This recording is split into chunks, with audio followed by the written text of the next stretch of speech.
দর্শক, এই বিষয়ে আমরা আরেকটু বিস্তারিত জানবো। বঙ্গভবন এবং সংসদ ভবন থেকে আমাদের দুজন সহকর্মী আমাদের সাথে যুক্ত হবেন। শুরুতে আশিকিন প্রিন্সের কাছে যেতে চাই। প্রিন্স, আপনি আমাদেরকে জানাবেন, আমরা যতদূর জেনেছি যে সব প্রস্তুতি প্রায় সম্পন্ন হয়ে গেছে, এরপরেও কি কোনো নতুন করে কোনো ফর্মালিটিস বা সূচি রয়েছে কিনা? দুর্দান্ত সব ফিচার নিয়ে এলো ক্যাপ্টেন ভিক্টর বাইক। এতে রয়েছে শক্তিশালী রিচার্জেবল ব্যাটারি, ব্লুটুথ এবং এক্সাইটিং মিউজিক।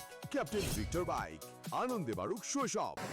দৃষ্টি এখন পর্যন্ত সর্বশেষ যে আপডেট সেটি হচ্ছে বিকেল 5টায় সংসদ ভবনে যে শপথ কক্ষ রয়েছে সেখানে একটি জরুরি সংবাদ সম্মেলনের আয়োজন করা হয়েছে এবং রাষ্ট্রপতি ইস্যুতেই মূলত এই সংবাদ সম্মেলনের আয়োজন করা হয়েছে। তবে এই সংবাদ সম্মেলনে কে কথা বলবেন সেটি কিন্তু সংসদ থেকে জানানো হয়নি।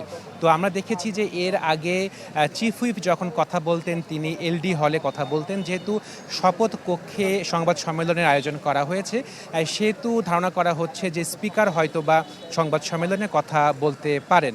একটি গুরুত্বপূর্ণ বিষয় যে সকালেই বঙ্গভবনের সূত্র থেকে আমরা জানতে পেরেছিলাম যে রাষ্ট্রপতি পদ থেকে মোহাম্মদ শাহাবুদ্দিনের পদত্যাগের যে প্রস্তুতি সে প্রস্তুতি এরই মধ্যে সম্পন্ন করা হয়েছে এবং বলা হয়েছিল যে স্পিকার বিদেশ থেকে দেশে ফিরলে তার একটি অ্যাপয়েন্টমেন্ট নেওয়া হবে।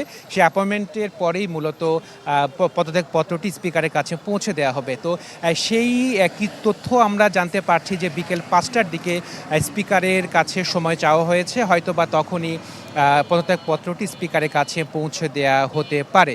এবং আপনাকে জানিয়ে রাখি যে 2023 সালের এপ্রিলে রাষ্ট্রপতি হিসেবে শপথ নিয়েছিলেন মোহাম্মদ শাহাবুদ্দিন এবং তার মেয়াদ ছিল 5 বছর। তবে 5 বছর পূর্ণ হবার আগেই মোহাম্মদ শাহাবুদ্দিন তিনি রাষ্ট্রপতি পদ থেকে পদত্যাগ করতে যাচ্ছেন বলে আমরা খবর পাচ্ছি এবং তার এই সময়টাতে দেশে কিছু গুরুত্বপূর্ণ ঘটনা ঘটে গেছে।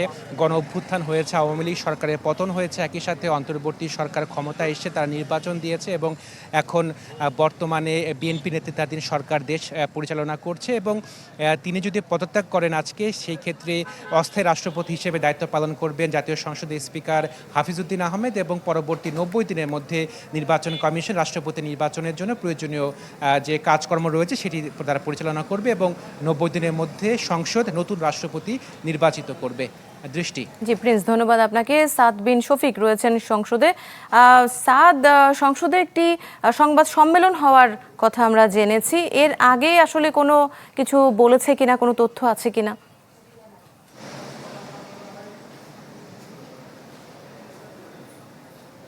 দৃষ্টি, সংসদ ভবনে কিন্তু আমরা 2টার পর থেকে আছি, যখন আসলে স্পিকার জরুরি ভিত্তিতে থাইল্যান্ডে তার সফরসূচি সংক্ষিপ্ত করে ঢাকাতে চলে এসেছেন। তারপর থেকে কিন্তু এই বিষয়টি নিয়ে সবারই আগ্রহ। বঙ্গভবন থেকে আসলে কোনো ধরনের কোনো বার্তা বা যেই কথাটি শোনা যাচ্ছে যে রাষ্ট্রপতির পদত্যাগের বিষয়ে কোনো ধরনের কোনো অগ্রগতি হয় কিনা, তবে এখন পর্যন্ত কোনো দৃশ্যমান অগ্রগতি সংসদ ভবনে নেই। তবে আপনি যেমনটি জানলেন সেই কারণেই আমরা অপেক্ষা করছি 5টার সময় যে জরুরি সংবাদ সম্মেলনের কথা বলা হয়েছে এটি আসলে সংসদ ভবনের ভেতরে নিচতলা যে শপথ কক্ষ আছে শপথ কক্ষে নেওয়া হবে এবং সাধারণত শপথ কক্ষে সংবাদ সম্মেলন হয় না, যেহেতু তাতে আমরা ধারণা করতে পারছি হয়তো সেখান থেকে চূড়ান্ত ঘোষণাটি আসবে, যেটি আসলে গত দুদিন ধরে জল্পনা কল্পনার মধ্যে ছিল এবং আজকে সকাল থেকে মোটামুটি যে বিষয় আমরা আজ পাচ্ছি যে দেশের 22তম রাষ্ট্রপতি যিনি ছিলেন, দায়িত্ব পালন করছিলেন মোহাম্মদ শাহাবুদ্দিন, তিনি 3 বছর 3 মাস দায়িত্ব পালন শেষে আজকে হয়তো আনুষ্ঠানিকভাবে পদত্যাগপত্র জমা দিবেন স্পিকারের কাছে। আপনি জানেন যে সাংবিধানিকভাবে একটি বাধ্যবাধকতা আছে, চাইলেই